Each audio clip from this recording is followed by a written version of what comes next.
નમસ્કાર દર્શક મિત્રો, કેટીવી ન્યૂઝ ગુજરાતીમાં હું છું આપની સાથે દીપાલી। પડધરી તાલુકાના સરપદર ગામે ફુલિયા હનુમાનજીની ડેરીમાં પથ્થરની મૂર્તિમાંથી તેલની ધારા વહી। ગુજરાતના દરેક મંદિર પોતાની કોઈને કોઈ વિશેષતા હોય છે અને દરેક મંદિર પોતે પોતાના કોઈને કોઈ ચમત્કારના કારણે પણ વિશ્વમાં પ્રખ્યાત છે। પડધરી તાલુકાના સરપદર ગામે ફુલિયા હનુમાનજીની ડેરીમાં પથ્થરની મૂર્તિમાંથી તેલની ધારા વહી રહી છે। આ વાતની ખબર સામેના ઘરમાં રહેતા પિતાંબરભાઈને પડતા ગામના આગેવાનોને જાણ કરી હતી। આ વાત સરપદર ગામની આજુબાજુમાં ફેલાઈ જતા ગામ લોકો હનુમાનજીના દર્શન કરવા આવી રહ્યા છે। હનુમાનજીના દર્શન કરવા માટે માણસો પડાપડી કરી રહ્યા છે। બાજુમાં માણસોની ભીડ જોવા મળી છે। પડધરી તાલુકાના સરપદર ગામમાં રામદેવ પીર પ્લોટમાં ફુલિયા હનુમાનજી મહારાજનું મંદિર આવેલું છે। એ મંદિરની સામે મારું નામ પિતાંબર નરસિંહભાઈ બોડા। એ મંદિર ફુલિયા મંદિરની સામે જ મારું મકાન આવેલું છે। એટલે હું દરરોજ સવાર સાંજ હનુમાન બાપાના ધૂપ દીવા કરું।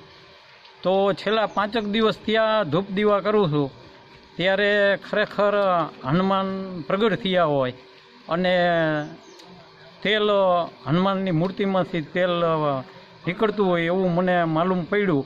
એટલે મેં 5 દિવસ ખરાઈ કરી તો હનુમાનના મંદિરની અંદર એક ખાડો કરેલો છે તો એ તેલનો ભરાઈ ગયો। એટલે મેં બાજુમાં બોટલ ભરીને રાખી દીધી, પણ છતાંય તેલ ચાલુ જ હતું।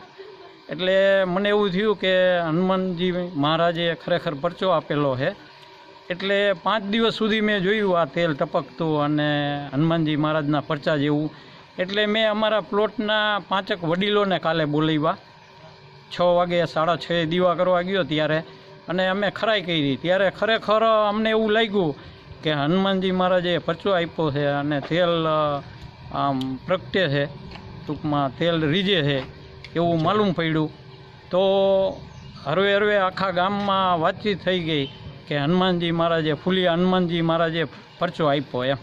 તો માણસો દર્શન કરવાવાળા ચાલુ થઈ ગયા।